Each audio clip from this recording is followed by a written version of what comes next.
Hello again, travel partners.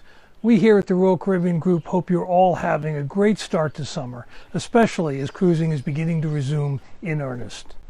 In response to questions from some of you, my wife is still acting as my camera person, but I expect I'll soon be back in the office with professional help. Actually, I'm not eager to give this up. I've enjoyed doing these videos with her, and I will miss her constructive criticism. Management guru Tom Peters once said, "If you're not confused, you're not paying attention." Well, I'm paying attention and I'm confused as hell. Overall, of course, I'm a very happy camper because our healthy return to service is well underway, and that's very exciting. But I'm still confused about the details involved in getting us there. Let me try and explain my view of the current state of play, knowing that it's all going to change tomorrow. The key to everything is the vaccines. They're proving to be the game changer that we all hoped for. Fortunately, our country has a strong leadership position regarding vaccines. The U.S. was in the forefront of developing the vaccines, and the U.S. is in the forefront of delivering them. Already, almost 2/3 of adults have gotten them, and that number is climbing. America is leading the world in this regard, and when I talk to people in Europe and in Asia, they look at us with envy. As more and more of the country gets vaccinated, the role of the vaccine is beginning to morph. Initially, when the number vaccinated was small, the vaccines mainly protected the person taking the vaccine. That's still true that vaccines protect each of us individually.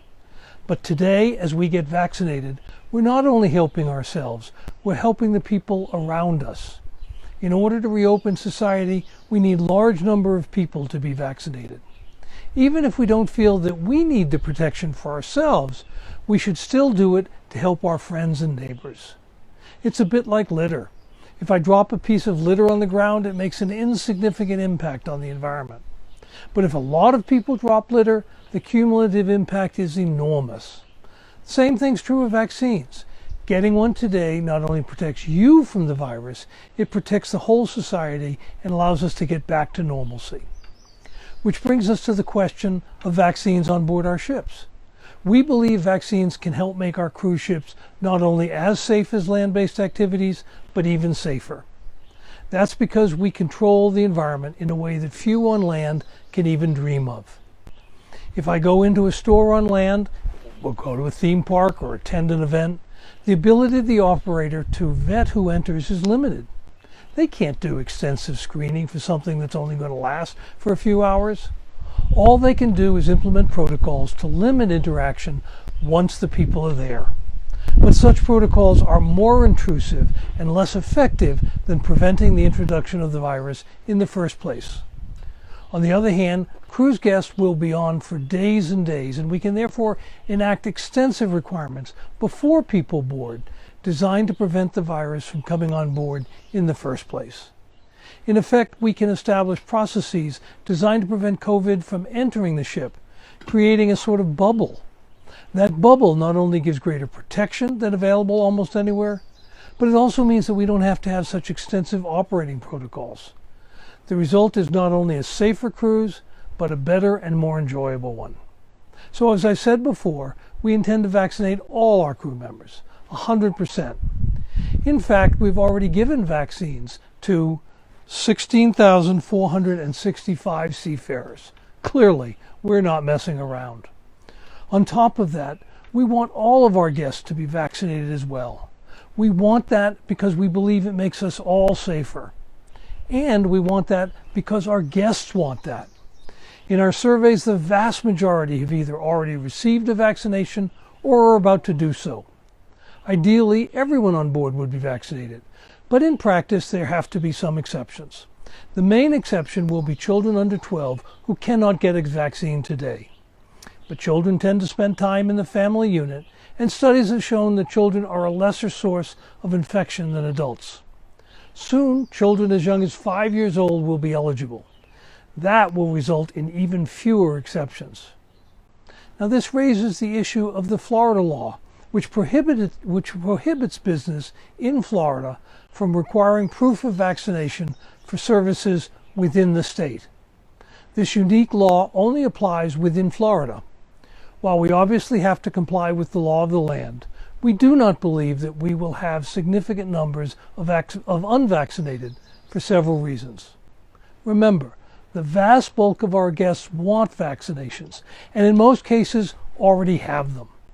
In addition, due to the health and legal requirements of many jurisdictions, those who are unvaccinated will need to undergo additional testing and other restrictions. That necessarily adds to their cost and adds limitations on the cruise for those people who choose to be unvaccinated. There would be no additional cost for children who are not eligible for the vaccine. Our plan, therefore, continues to be that virtually everyone who's eligible for a vaccine will have one. On some of our ships with fewer children, including Celebrity and Silver Seas and some Royal Caribbean international ships, we will ensure that the percent vaccinated will exceed 95%. On other ships, we expect that almost everyone over 12 will be vaccinated. The specifics are confusing, and there will undoubtedly be movement on the various details during the coming weeks. I know some observers will greet each issue, each minute action, each side comment as momentous, but we should all take a collective breath.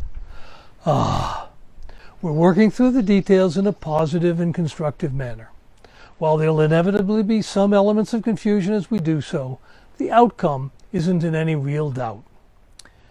After 15 months of no forward motion, suddenly everything is happening at light speed.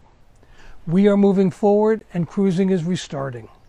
All the parties seem aligned that cruising needs to restart. The CDC in Atlanta are now constructively dialoguing with us. The governor and other Florida officials clearly want to welcome the jobs that cruising generates. The mayors and other officials are eager for our return. Even Congress understands the importance of our industry, passing, unanimously, the bill that allows us to provide cruises to Alaska this summer. Can you think of one other piece of legislation that got every member of Congress to support it? OMG, rarely have so many different interests agreed on one thing, and that thing is the importance of the cruise industry restarting in a healthy manner. Therefore, it's all happening. We are moving inexorably towards the total resumption of cruising in a safe and healthy manner. Some key events I'd cite. Last Saturday, Celebrity Millennium started her first voyage in 15 months, leaving from St. Martin to destinations in the Caribbean. In less than a week, Adventure of the Seas will start sailing from Nassau. In just 2 weeks, Celebrity Edge will depart Port Everglades with her own Captain Kate at the helm. On July 2nd, Freedom of the Seas will leave Port Miami on her first sailing to Nassau and our incomparable private island, Perfect Day at Coco Cay. And during the rest of the year, we will be methodically bringing back the rest of our fleet. By the way, I intend to be on these inaugural sailings from Miami to celebrate. I really do have a tough job, but taking these inaugural cruises, that's a sacrifice I'm willing to make. So, while I may not know every detail of the process, I can assure you of this. We will not restart any ship unless and until we are confident of two things. Firstly, that it is safe to do so, and more so than shoreside equivalents. And secondly, that the experience on board meets our exacting expectations, including guest ratings of the cruise at least equal to what they were pre-pandemic. One of the reasons I'm so confident of the experience going forward comes from my discussions with our employees. Those conversations, frankly, have been very emotional for me. You all know that it's our crew that makes our cruises so special, and has for 50 years. The ships are exceptional, of course, but the crew are the people that take the experience to the next level. But while the crew are normally amazing, they are walking on cloud 9 today. It's just so emotional to talk to them and to see their enthusiasm. Frankly, you can't talk to them without being overwhelmed by their emotions. That excitement is contagious, and your clients will be the beneficiaries. And something similar is happening with our guests. We can already see from the first sailing of Celebrity Millennium how people are reacting. After 15 long months of isolation, the freedom of being in this kind of bubble is incredibly liberating. So start counting the days on your fingers, mark the dates off on your calendars, make sure your businesses are ready to respond to the pent-up demand. Summer is starting in the United States, and cruising is going to be a big part of it.